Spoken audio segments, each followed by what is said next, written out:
रॅलीत सत्ताधारी पक्षाचे लोक दंगा करण्याची शंका मनसेकडून व्यक्त करण्यात आली। असं झाल्यास ते रोखण्यासाठी मनसेचे विशेष पथक तैनात केल्याचं समजतंय।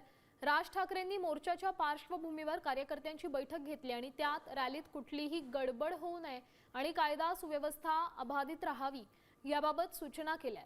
2 दिवसांपूर्वी उद्धव ठाकरेंसोबत घेतलेल्या पत्रकार परिषदेतही राज ठाकरेंनी मोर्चात कोणीही घुसलं तर फटकावून काढू असा इशारा दिला होता। सांगतो 26 तारखेला जर असे कोणी घुसवण्याचे प्रयत्न केले ना, फटकावून काढणार। कळलं का? शांततेने मोर्चा असेल, शांततेने या सगळ्या गोष्टी होतील, याच्यामध्ये कुठलीही हुल्लडबाजी नसेल, काहीच गोष्टी नसतील।